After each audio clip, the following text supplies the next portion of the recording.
Hadiri ibadah Natal dan juga perayaan ulang tahun GKI Kebonjati yang ke-100 dalam bentuk musical Praise and Worship pada hari Rabu 25 Desember 2024 jam 8 pagi dan juga jam 4 sore. Akan dimeriahkan oleh lebih dari 100 orang pengisi acara, pelayan-pelayan di GKI Kebonjati. Akan diisi juga oleh narasi-narasi dari pendeta-pendeta di GKI Kebonjati. Ada Pendeta Agnes, Pendeta Agus Gunawan, Pendeta Yoce, Pendeta Suryaman, Pendeta Diki, dan juga Penatua Frida. Dan ini dia daftar pengisi acaranya. Jangan lupa untuk daftar dulu karena tempatnya terbatas. Link pendaftaran ada di sini. Mari hadir dan menjadi bagian dari Wonder of Wonders GKI Kebonjati 100.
Harapan terbaik saya adalah membahagiakan papa, mama, dan papi saya. Saya ingin membalas semua kebaikan mereka kelak dengan saya belajar dengan baik, takut akan Tuhan, berdoa setiap hari, dan memiliki masa depan yang baik juga. Amin. Shalom, jemaat yang dikasihi Tuhan. Bersyukurlah kita yang diberi kecukupan, bahkan kelebihan materi. Mari kita berbagi dengan sukacita kepada saudara-saudara di bulan Diakonia Misi ini, agar mereka juga dapat menikmati sukacita yang sama. Tuhan melihat kepedulian saudara-saudara dan memberkatinya. Amin. Halo, nama saya Kaila, saya kelas 6 di SDK Trimulya Kebonjati. Terima kasih GKI Kebonjati sudah memberiku kesempatan untuk bersekolah di SDK Trimulya Kebonjati. Dengan ini, aku bisa mewujudkan cita-citaku untuk menjadi koki. Saya Syana Martiani, kelas 3 SMA. Saya sudah dibantu dari SD. Di sini saya mau mengucapkan terima kasih kepada anggota jemaat GKI Kebonjati serta para donatur karena pemberian bantuan dari saya SD sampai sekarang. Tuhan memberkati. Assalamualaikum warahmatullahi wabarakatuh. Nama saya Gwen. Saya kelas 5 dari SD Pita Fajar. Saya sudah 1 tahun menerima bantuan anak sekolah dari GKI Kebonjati 100 Bandung. Terima kasih untuk jemaat dan donatur GKI. Assalamualaikum warahmatullahi wabarakatuh.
Bapak Ibu yang terkasih, dalam keseharian kita, apakah kita sudah merasakan damai sejahtera yang telah Tuhan berikan bagi kita? Mari, dengan mengingat kebaikan Tuhan, kita mulai ibadah kita.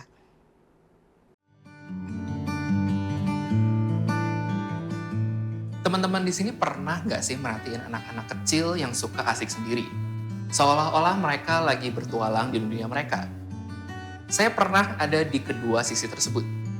Waktu kecil saya sering lari-lari keliling gereja ditemani oleh fantasi saya dan teman-teman saya.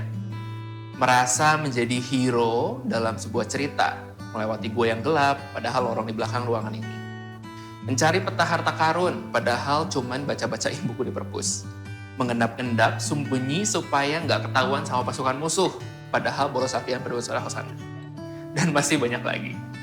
Dari sudut pandang orang dewasa, mungkin kita akan melihat kelakuan anak-anak seperti saya dengan pandangan sinis kayak, apa sih?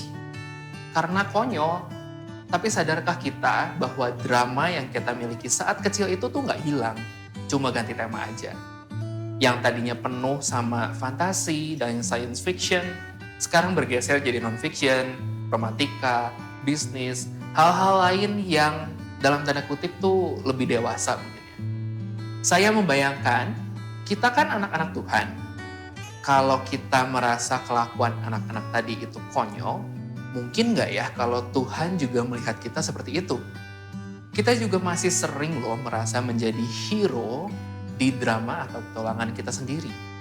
Kita cuma memberi makan pada ego kita saja, berpusat pada diri kita masing-masing. Padahal Tuhanlah yang seharusnya menjadi hero di cerita kita.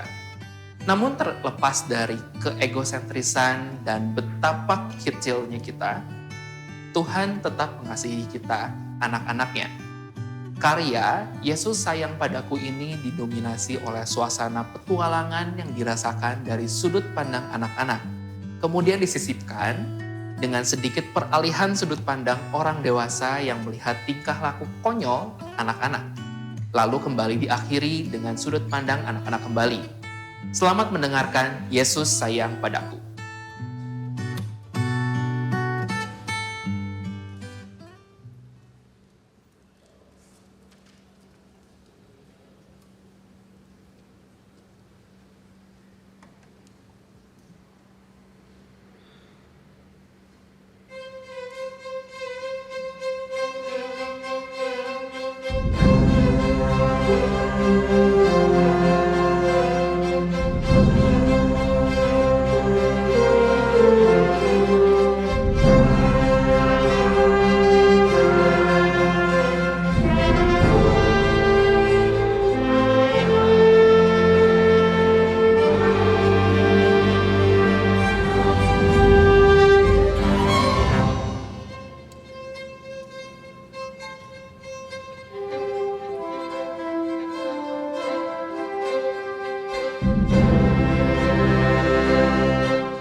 Ya, pasti udah banyak yang familiar dengan melodi sederhana itu ya. Ya, lagu As the Deer memang memiliki melodi dan lirik yang sederhana. Namun apabila kita mendengarkan dan merenungkan lagu tersebut, terdapat suatu hal yang bermakna bagi kita, terutama bagi saya. Ada salah satu momen di mana saya ngerasa hampa. Selama merasakan hal tersebut, saya mencoba untuk cari cara untuk bisa mengatasi rasa hampa itu. Mencoba dengan cara menyibukkan diri, memperbanyak kegiatan, kumpul bareng teman-teman, kumpul bareng sahabat. Kadang juga mengatasinya dengan cara maraton Netflix. Memang sih, sometimes ngerasanya kalau itu semua bisa mengatasi rasa hampa yang ada. Tapi kegiatan-kegiatan itu cuma ngasih rasa tenang, rasa tenang itu cuma saat gitu. Dan perasaan hampa tersebut masih tetap ada bahkan sampai saat ini. Saat saya coba untuk mendengarkan lagu As the Deer dan mencoba memaknai lagu tersebut, saya merasa kalau Tuhan bicara melalui lagu ini. Tuhan mengingatkan sebenarnya selama ini yang saya butuhkan itu ya Tuhan.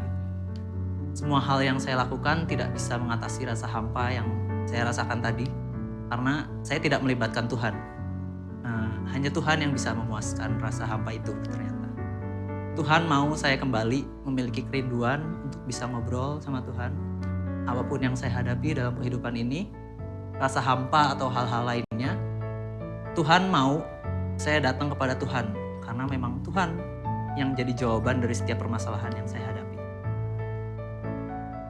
Kiranya lagu sederhana ini bisa menjadi pengingat bagi kita semua untuk memiliki hati yang selalu haus dan rindu akan kehadiran Tuhan. Karena Tuhan adalah sumber kehidupan kita. Selamat mendengarkan.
1 Korintus 10 ayat 13.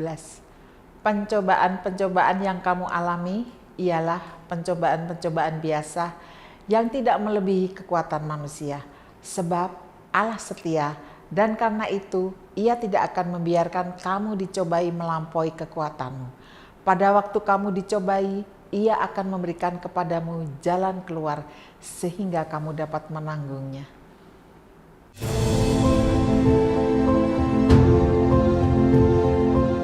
Saksikan karya Kristus, menyatakan pertolongan Roh Kudus. Atau yang kita dengarkan suara kita sendiri.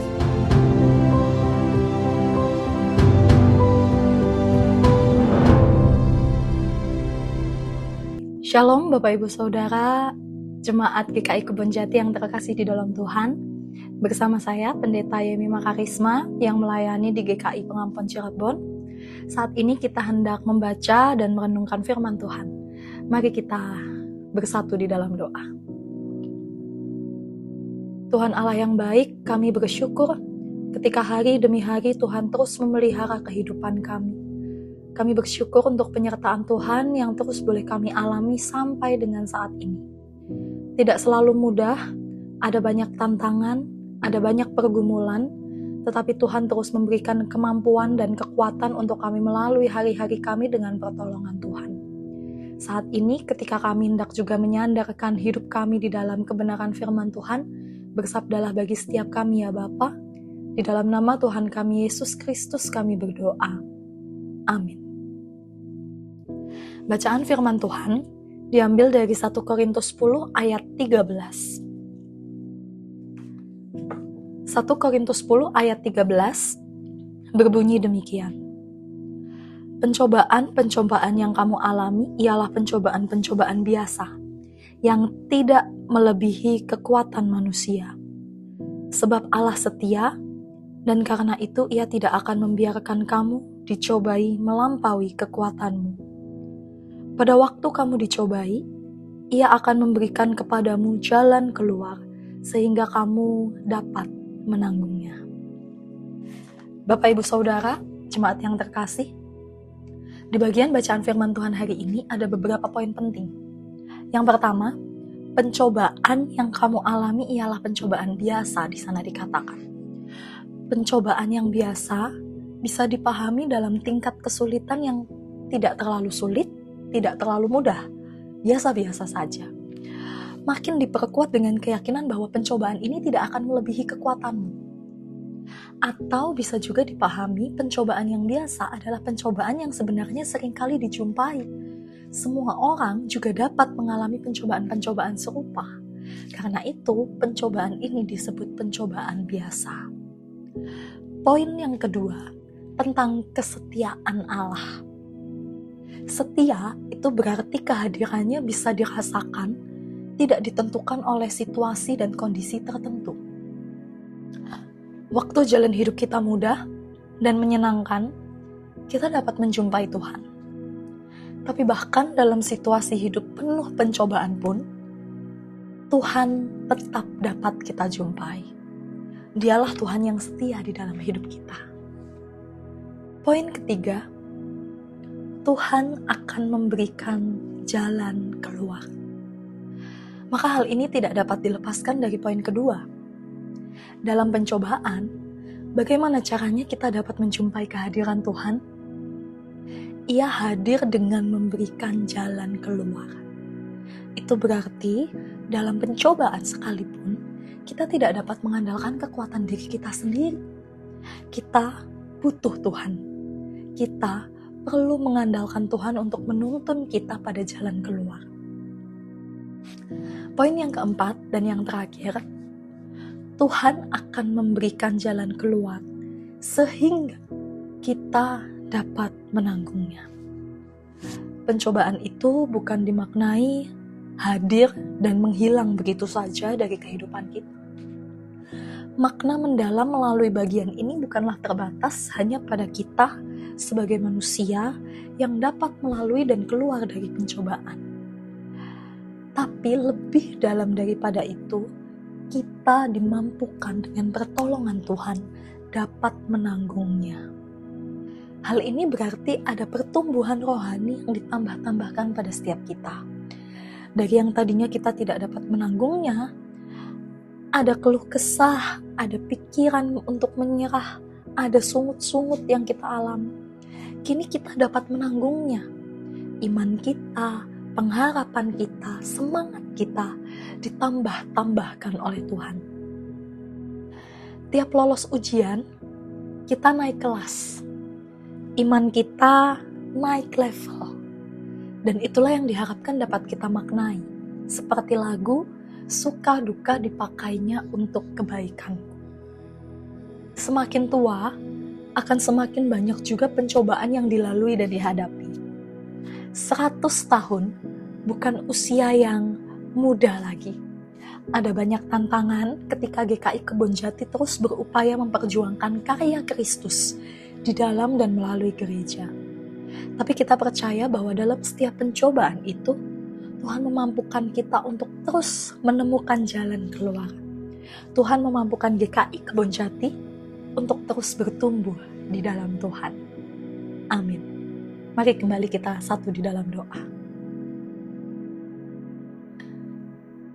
Kami bersyukur ya Bapa, kalau Tuhan memperlengkapi kehidupan bergereja kami dengan berbagai peristiwa, dengan berbagai dinamika, yang kemudian itu juga menumbuhkan level iman kami, menumbuhkan kapasitas spiritualitas kami di dalam Tuhan.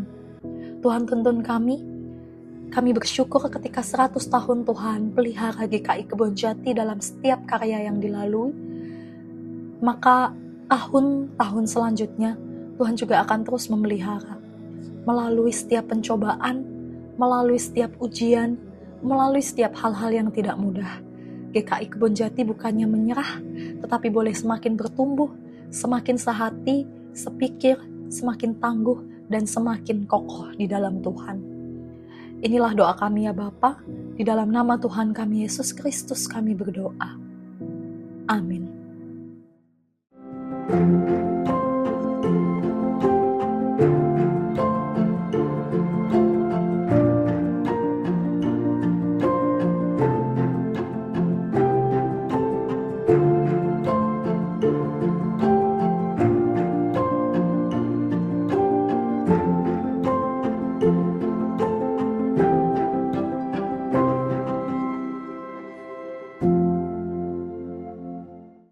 Kesan-kesan saya selama bergereja di GKI Kebonjati.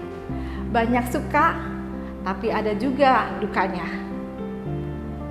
Kesan yang sempat membuat sedih ialah saat saya dan suami sempat hilang dari GKI Bonti kurang lebih 15 tahun. Karena kami bergereja di GKI lain yang dekat dari rumah. Karena saat itu anak kami tidak bisa keluar jauh di pagi hari. Selama itu mungkin ketidakhadiran kami tidak dinotis oleh gereja Bonti. Sampai anak-anak kami mulai remaja, kami selalu kangen dengan gereja ini dan teman-teman lama semasa remaja dan pemuda. Maka kami memutuskan untuk balik kandang, pulang kampung lagi ke GKI Bonti. Kesan yang membuat saya terharu dan bersyukur berada di komunitas Bonti ini adalah peristiwa di bulan Juli 2021, di mana begitu maraknya penularan COVID. Saat saya dan 2 anak kami menjadi penyintas COVID. Di tengah segala kekhawatiran kami mendapat dukungan dan perhatian dari teman-teman di Komisi Dewasa. Dan terlebih perhatian khusus dari Ibu Pendeta Agnes. Kami merasa begitu diperhatikan oleh Ibu Agnes. Pagi-pagi saat saya buka Android saya, pasti udah ada sapaan dan doa dari Ibu Agnes. Perhatian yang amat berarti buat saya dan anak-anak kami. Terima kasih ya Bu Agnes, terima kasih teman-teman di Komisi Dewasa.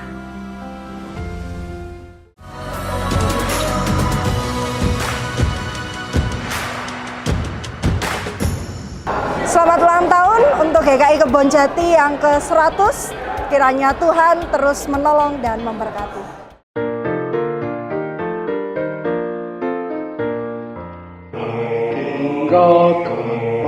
Gelap, haleluya,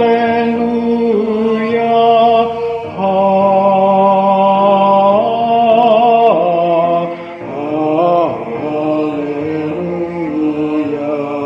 Bangkitlah manusia, haleluya.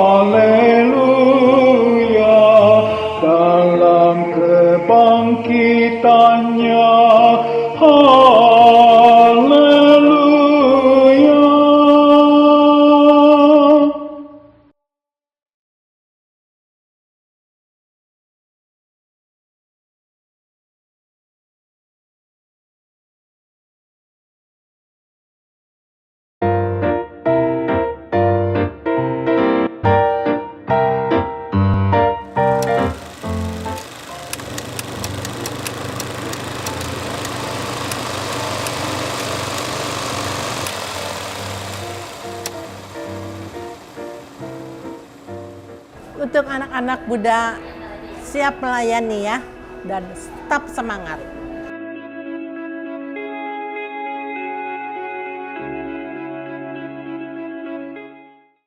Ya Tuhan yang bijaksana, kami bersyukur karena Engkau memberikan jalan keluar dalam pencobaan. Dalam setiap kesulitan, ajar kami untuk mencari petunjuk-Mu. Kami percaya bahwa Engkau selalu menyediakan solusi. Dalam saat-saat sulit, ingatkan kami untuk tetap berdoa dan berharap. Terima kasih Tuhan, karena Engkau adalah pelindung kami. Dalam nama Yesus, kami serahkan semua pencobaan kami kepadamu. Amin. 5, 4, 3, 2, 1.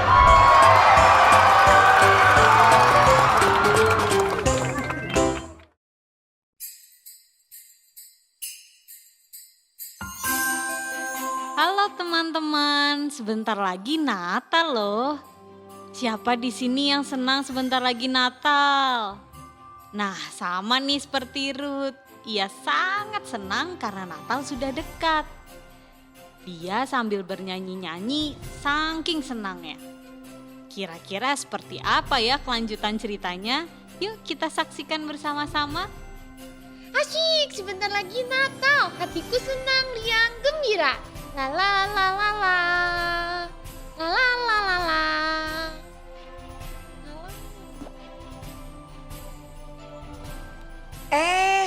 Ada Ruth tuh. Aku kaget dulu ya. Ya. Aduh, Sarah, kamu nakal banget sih. Minggu kemarin kamu jailin aku kaget, ih. Begitu aja ngambek. Ya.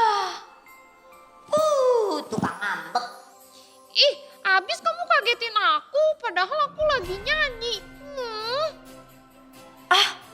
Kamu dasar tukang ngambek. Awas ya kamu, aku laporin mamaku sekarang. Kabur. Ruth tukang ngambek. Digituin aja ngadu. Mama!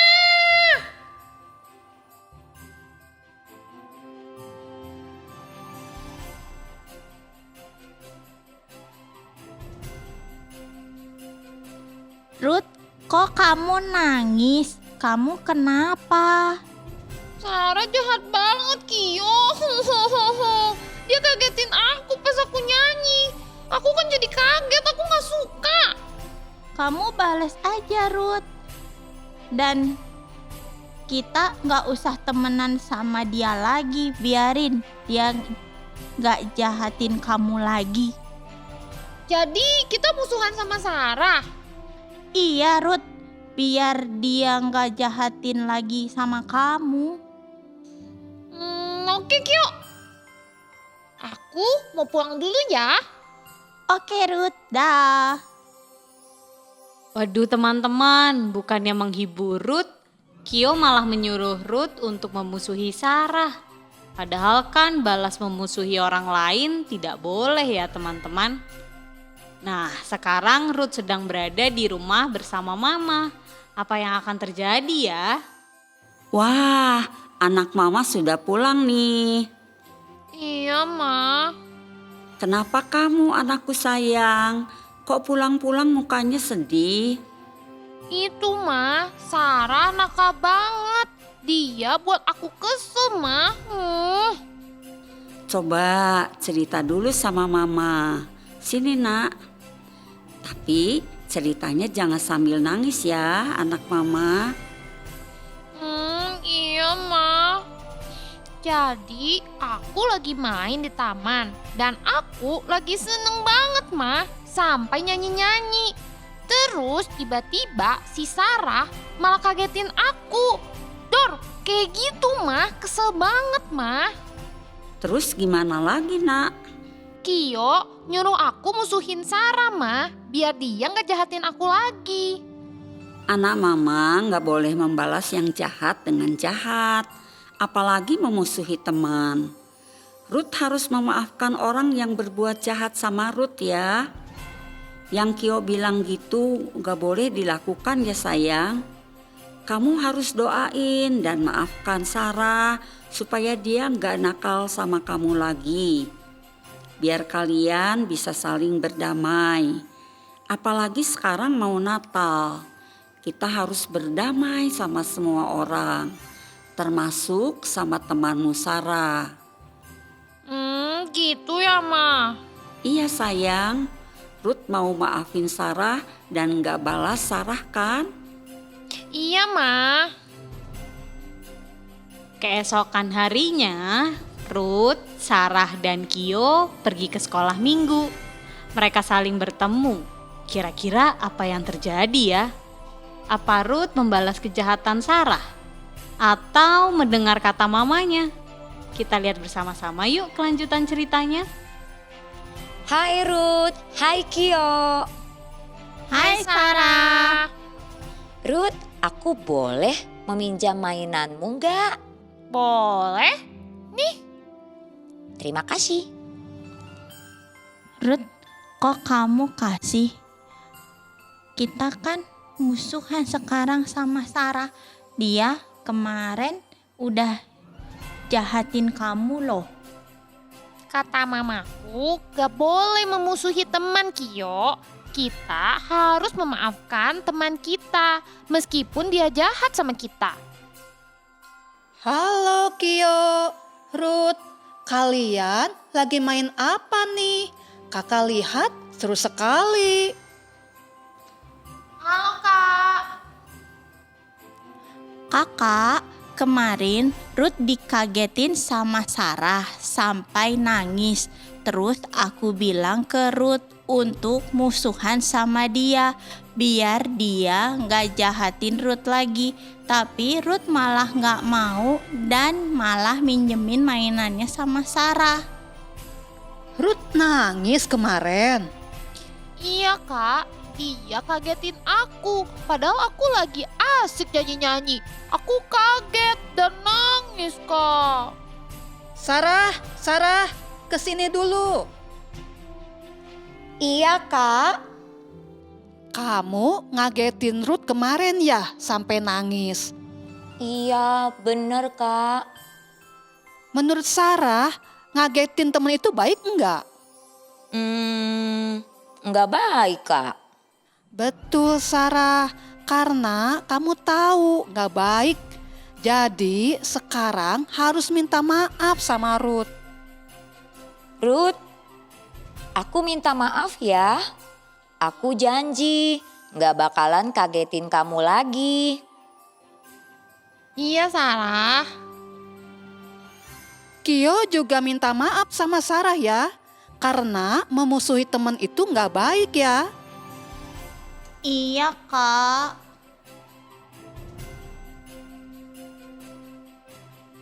Gitu dong adik-adik kakak yang pinter. Kan sebentar lagi Natal. Kita mulai sekolah minggu. Sekarang kita mau baca firman Tuhan dari Lukas 2 ayat 14b. Dan damai sejahtera di bumi di antara manusia yang berkenan kepadanya.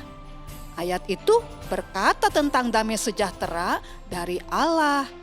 Apa ya itu damai? Damai ya, damai Kak. Kak, aku tahu damai itu D-A-M-A-I.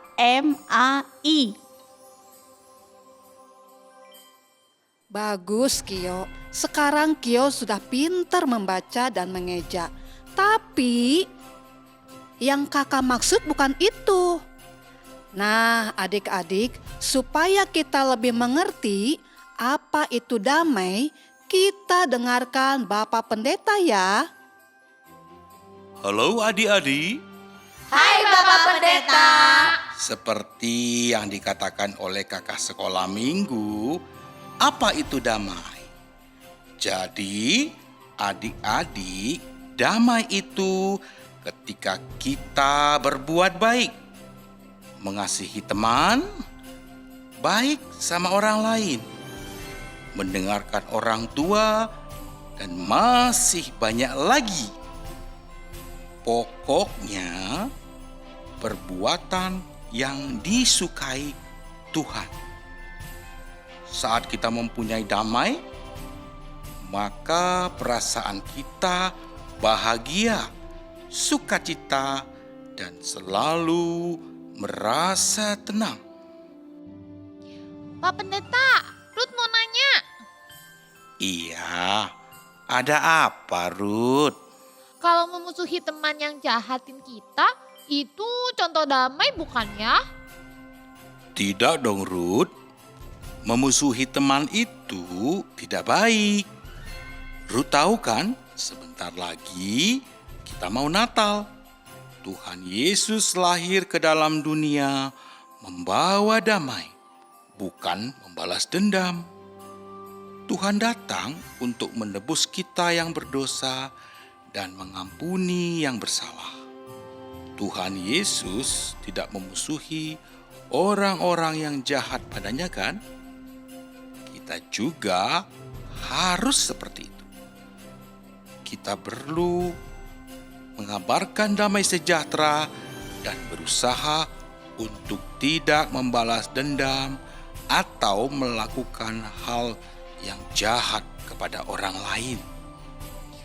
Oh, begitu ya Pak Pendeta.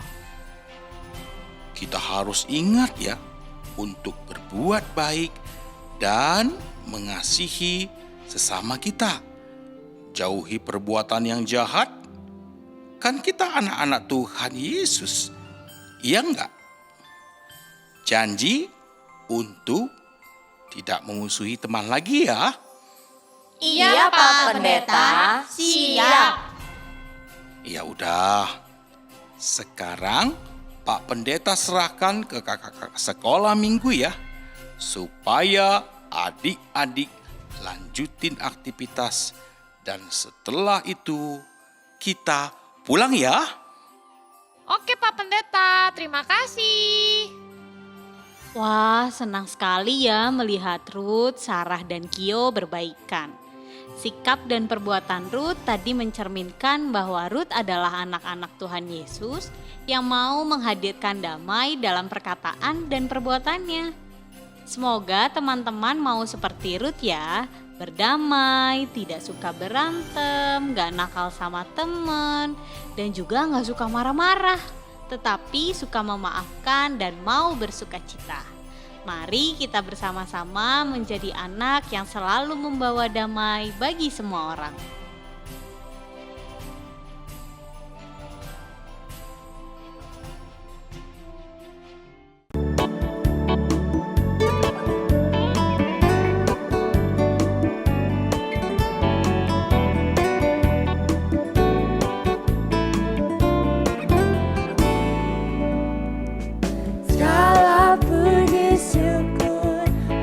Bagimu Tuhan, sebab Kau yang layak dipuja.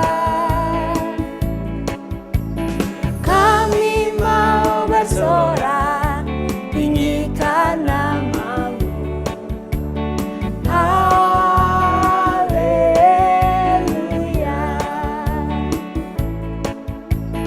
Segala puji syukur hanya bagi-Mu Tuhan, sebab Kau yang layak dipuja.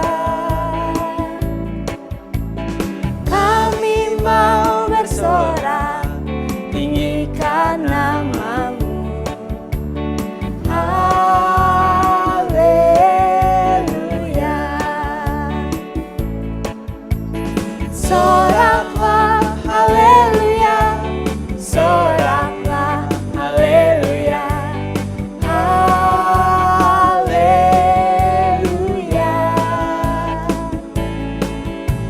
Soraklah, haleluya, soraklah, haleluya, haleluya.